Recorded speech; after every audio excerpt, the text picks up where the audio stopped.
2024 లేదా 25లో డిగ్రీ లేదా బీటెక్ చదివారా? సాఫ్ట్‌వేర్ జాబ్ కోసం ఎదురు చూస్తున్నారా? అయితే కోడ్ జ్ఞాన్ 100 డేస్ కోర్సులో చేరండి. జాబ్ సాధించండి. Welcome to Suman TV. నేను మీ సుమన్ టీవీ.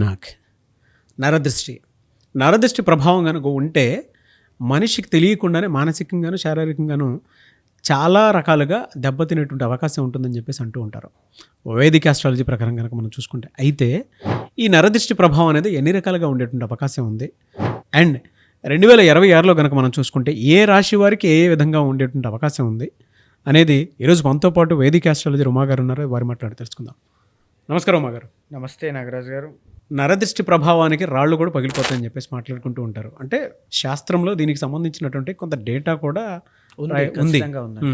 ఈ దృష్టి ప్రభావం అనేది ఎన్ని రకాలుగా ఉండేటువంటి అవకాశం ఉంటుంది? 2026లో కనుక మనం చూసుకుంటే కొన్ని రాష్ట్రాల వాళ్ళకి ఈ దృష్టి ప్రభావం ప్రకారం ఇక్కడిక్కడ కొన్ని మేజర్ చేంజెస్, కొన్ని దెబ్బలు తగిలేటువంటి అవకాశం ఉంటుందని చెప్పేసి అంటుంటారు కదా. అవును. అవి ఎన్ని రకాలుగా ఈ దృష్టి ప్రభావం ఉంది, ఎస్పెషల్లీ విమెన్కి ఏ విధంగా ఉండబోతుంది అంటారు అసలు? తప్పకుండా అండి. ఎప్పుడైనా సరే నాగరాజు గారు, జ్యోతిష శాస్త్రం ప్రకారము మనం ఒక రాశిని కోసం మాట్లాడేటప్పుడు అక్కడ ఉండేటువంటి ట్రాన్సిట్స్ ఆధారంగా వారి యొక్క ఎనర్జీ ఎప్పుడు వీక్ అవుతుంది అనేటువంటిది మనం చూస్తామండి.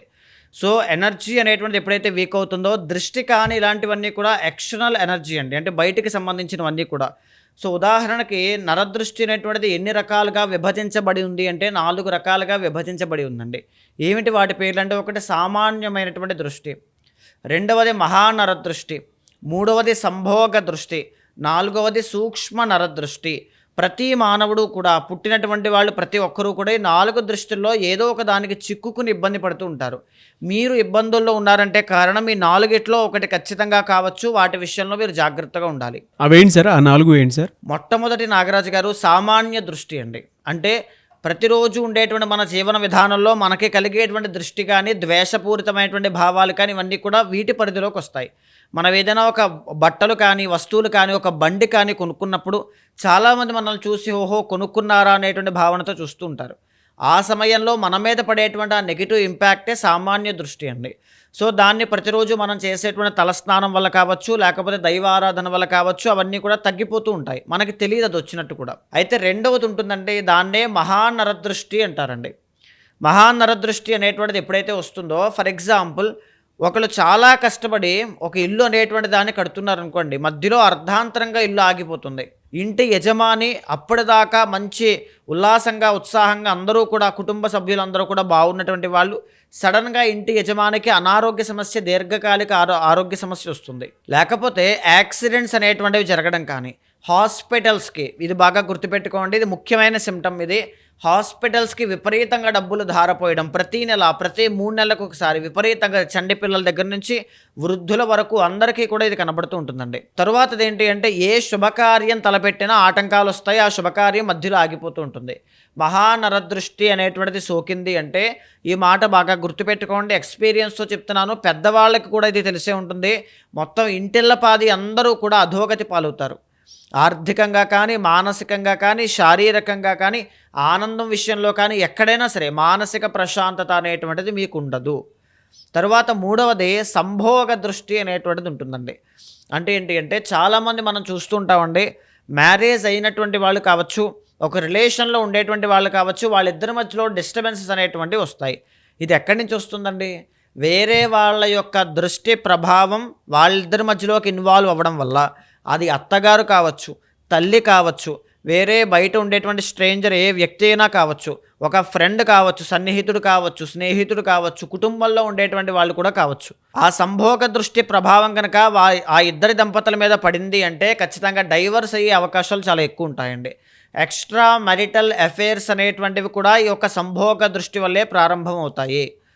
అందుకే భార్యాభర్తల మధ్యలో ఉండేటువంటి నిర్ణయాలని వేరే వాళ్ళకి చెప్పకూడదు, ఎవరిని ఇన్వాల్వ్ చేయకూడదు అంటారు. వేరే వాళ్ళ కళ్ళు పడినా కూడా, దంపతుల మీద వేరే వాళ్ళ కళ్ళు పడినా సరే, వాళ్ళ యొక్క మాటలు ఇన్ఫ్లుయెన్స్ అయినా సరే, వాళ్ళిద్దరి మధ్యలో ఇద్దరితో పాటు కలిసి ఉన్నా సరే, వాళ్ళ యొక్క ఎనర్జీ వీళ్ళ మీద పడింది అంటే 100% ఆ సంభోగ దృష్టి పట్టింది అంటే భార్యాభర్తలు విడిపోవడం ఖాయం అండి. ఇది ఖచ్చితంగా జరుగుతుంది. లేకపోతే ఏంటి అంటే, వాళ్ళకి ఇన్ఫ్లుయెన్స్ అయిపోతారు, చెప్పుడు మాటలకు ఇన్ఫ్లుయెన్స్ అయ్యారు, ఈ మాట వినే ఉంటారు. ఇద్దరూ కూడా తెలియకుండా వాళ్ళిద్దరి మధ్యలో అనుమానము స్టార్ట్ అయ్యింది, ఈ మాట వినే ఉంటారు. లేకపోతే ఆయన ఎక్కడ ఉంటారు, ఈమె ఎక్కడ ఉంటారు, వీళ్ళిద్దరి మధ్యలో మిస్అండర్స్టాండింగ్స్ అనేటువంటి విపరీతంగా ఉంటాయి. లేకపోతే భార్య అనేటువంటిది అత్తగారి మాట వినకపోవడం, ఏదైనా కావచ్చు అండి. ఏ సంభోగ దృష్టి ఎవరి వల్లనైనా రావచ్చు. కాబట్టి ఆ దృష్టి కనుక సోకింది అంటే ఖచ్చితంగా భార్యాభర్తలు ఇబ్బంది పడతారు. దానివల్ల పిల్లలకి కూడా ఎఫెక్ట్ అనేటువంటిది కనబడుతుందండి. తరువాత ఆఖరిది నాగరాజు గారు సూక్ష్మ నరదృష్టి. ఇది చాలా ప్రమాదకరమైనటువంటిది. సో ఎప్పుడైనా స్లో పాయిజన్ లాంటిది అనమాట అండి. మన చుట్టుపక్కన ఉండేటువంటి మనుషుల నుంచి వచ్చేటువంటిదే సూక్ష్మ నరదృష్టి. ఫర్ ఎగ్జాంపుల్, నేను ఒక నిర్ణయం తీసుకుని ఒక కంపెనీ పెట్టి లేకపోతే ఎదగాలి అనుకుంటూ ఉన్నప్పుడు కానీ, ఒక జాబ్ చేసుకుంటూ ఒక నిర్ణయం తీసుకుని వేరే ప్రదేశానికి వెళ్ళాలనుకుంటున్నప్పుడు కానీ, మన చుట్టుపక్కల ఉండేటువంటి వాళ్ళు వద్దు, వెళ్ళొద్దు, ఓడిపోతావు, పడిపోతావు, లేకపోతే నాశనం అయిపోతావు, లేకపోతే అక్కడికి వెళ్తే నష్టపోతావు, అప్పులు పాలైపోతావు, అలా చెయ్యొద్దు అంటే మనం చేయాల్సినటువంటి పనిని మనం ఎక్కడ సక్సెస్ అవుతామో, విజయం సాధిస్తామో అనేటువంటి భయంతోనో ద్వేషంతోనో మనల్నే కావాలని వారిస్తూ ఉంటారు. వాళ్ళని చూసి మనము మన వాళ్ళే కదా, మన మంచి కోసమే చెప్తున్నారు కదా అనుకుంటూ ఉంటాం. కానీ మంచి చెప్పడానికి ఈ సూక్ష్మ నరదృష్టికే చాలా థిన్ లేయర్ మాత్రమే అడ్డుంటుందండి. సో ఒక మంచి విషయానికే నిజంగా వెళ్ళొద్దు అనుకునేటువంటి తల్లిదండ్రులు కూడా ఇదే మాట చెప్తూ ఉంటారు. కానీ ఎప్పుడైతే ఈ సూక్ష్మ నరదృష్టి పక్కనే ఉంటుందో చాలామంది ఇక్కడే ఫెయిల్ అవుతూ ఉంటారండి. యూత్ కూడా ఇదే ఫేస్ చేస్తూ ఉంటారు. అనుకున్న లక్ష్యాన్ని సాధించలేకపోతారు. జీవితంలో ఫెయిల్యూర్ అయ్యి చాలా ఇబ్బందులు పడుతూ ఉంటారు. ఈవెన్ ద హెల్త్ ఇష్యూస్ విషయంలో కావచ్చు, కెరీర్ కావచ్చు, మనీ కావచ్చు, లవ్ కావచ్చు, ఎక్కడైనా కావచ్చు. ఆ సూక్ష్మ నరదృష్టి యొక్క ప్రభావం ఉంది అంటే మీరు గెలవడం ఖాయం, దాని నుంచి బయటికి రావడం కూడా చాలా కష్టం అండి. మీరు చెప్పిన దాని ప్రకారం కనుక మనం చూసుకుంటే కర్కాటక రాశి వారికి ఈ 4 మహానరదృష్టి ప్రభావంలో కనుక మనం చూస్తే 2026 నుంచి ఏ విధంగా ఉంటుంది, ఎస్పెషల్లీ విమెన్ కండి, జనవరి నుంచి డిసెంబర్ వరకు. ఎందుకంటే గతంలో వాళ్ళకు ఉండేటువంటి దృష్టి ప్రభావాలు కూడా కొన్ని ఉంటాయి, కంటిన్యూగా అవుతూ ఉంటాయి. సో డిసెంబర్ వరకు వీళ్ళకి అసలు ఏ విధంగా ఉండబోతుంది, ఎస్పెషల్లీ విమెన్కి? కర్కాటక రాశి వాళ్ళకి మనం ఎప్పుడు చెప్పుకున్నా వాళ్ళకు ఉండేటువంటి ఎక్కువగా ఉండేటువంటిది ఏంటి అంటే సంభోగ దృష్టి అండి. రెండోది ఏంటి అంటే సూక్ష్మ నరదృష్టి. ఈ రెండు కూడా చాలా తీవ్రంగా ఉంటాయి. కర్కాటక రాశికి రాష్ట్రాధిపతి చంద్రుడు అవ్వడం వల్ల మానసికంగా చాలా ఒత్తిడి వీళ్ళు ఫేస్ చేస్తూ ఉంటారు. ఎమోషనల్ పీపుల్ అనమాట. సో ఎవరికైనా మొహమాటంతో ఏదైనా ఇచ్చేయడం కానీ, దానం చేయడం కానీ, నష్టపోవడం కానీ చాలా ఎక్కువగా చూస్తారు. అతి మంచితనంతో మోసపోయేటువంటిది వీళ్ళే. రెండోది ఏంటి అంటే ఇంట్రోవర్ట్ నేచర్ అంటూ ఉంటారు కదండి. జనరల్లీ కర్కాటక రాశి వాళ్ళు చాలా ఎక్కువ దీంట్లోనే ఉంటారు. మీకు కర్కాటకంలో ఉండేటువంటి పునర్వసు నక్షత్రం 4వ పాదమైనా, పుష్యమి నక్షత్రం 1, 2, 3, 4 పాదాలైనా, ఆశ్లేష నక్షత్రం 4 పాదాలైనా, ముఖ్యంగా చెప్పాలి అంటే సంభోగ దృష్టి వల్ల మాత్రమే మ్యారిటల్ లైఫ్లో మీకు డిస్టర్బెన్సెస్ వస్తాయి. కర్కాటక రాశికి ఇది ప్రూవెన్ అండి. సో ఎందుకంటే మీ యొక్క పర్సనల్ చార్ట్లో, వ్యక్తిగత జాతకంలో సప్తమ స్థానము కానీ, సప్తమాధిపతి కానీ బాగున్నప్పుడు, లగ్నాతు 2, 7, 11 హౌసెస్ అనేటువంటివి బాగున్నప్పుడు అద్భుతంగా, అప్పుడు ఈ యొక్క కండిషన్ మీకు వర్కౌట్ అవ్వదు. కానీ ఖచ్చితంగా అక్కడ ఏదైనా దోషం ఉంది అంటే మెరిటల్ లైఫ్లో డిస్టర్బెన్సెస్ వస్తాయి. ఈవెన్ చాలామంది నాకు తెలిసినటువంటి కర్కాటక రాశి వాళ్ళే కాదు, చూసేటువంటి కర్కాటక రాశి వాళ్ళు కూడా డైవర్స్ అయినటువంటి విమెన్ చాలామంది ఉంటారండి. బికాజ్ అది శాస్త్రం చెప్పినటువంటి మాట, నేను చెప్పి తీరాలి కాబట్టి చెప్తూ ఉన్నాను.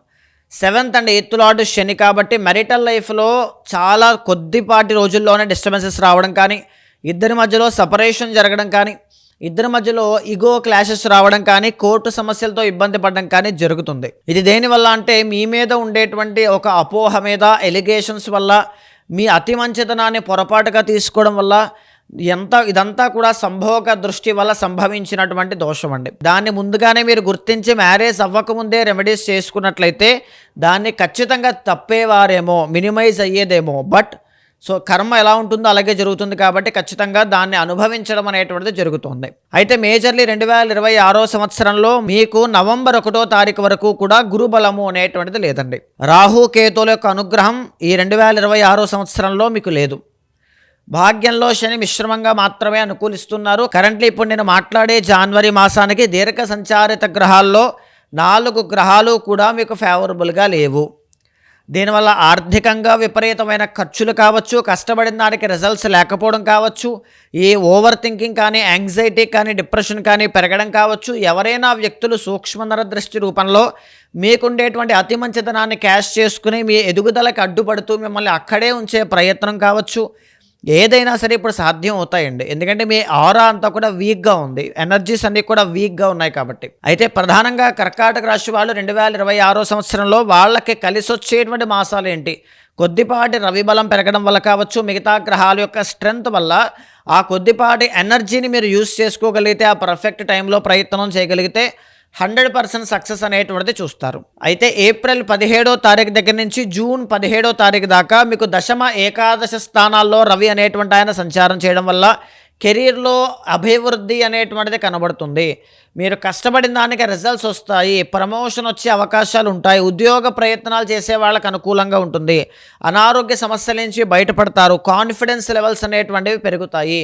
కానీ గుర్తుపెట్టుకోండి, కర్కాటక రాశి వాళ్ళు మీ మనసే మీకు శత్రువు, మీ మంచితనమే మీకు శత్రువు. మీరు ఎంత మంచి చేసినా అవతల వాళ్ళు మాత్రం మీకు మంచి చెయ్యరు, కావాలని మీ మీద దూషణ అనేటువంటిది చేస్తారు.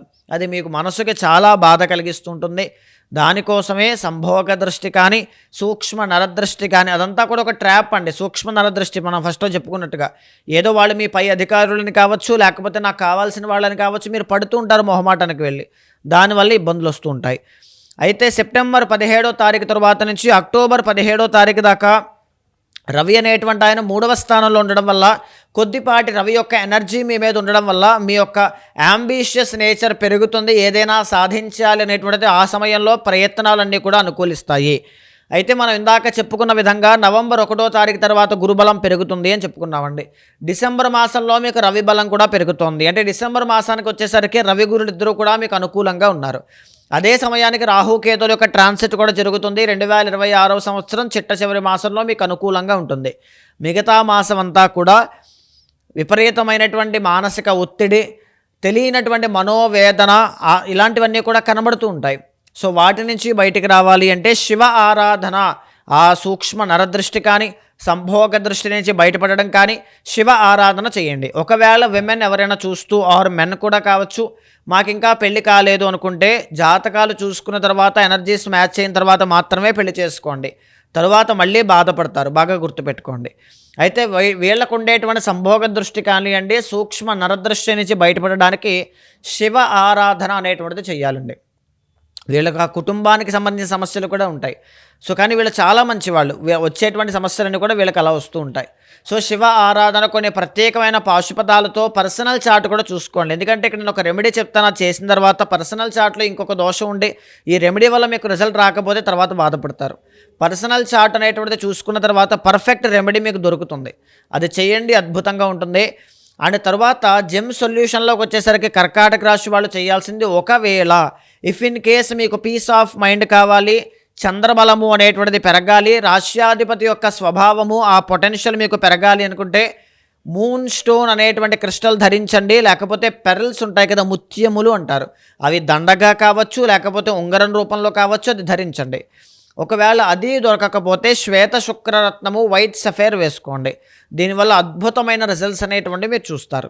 చాలామంది ఏంటంటే మీరు చెప్పిన దాని ప్రకారం రెమెడీ చేయించుకుందాం అనుకున్నటువంటి వాళ్ళు చాలామంది ఉన్నారు.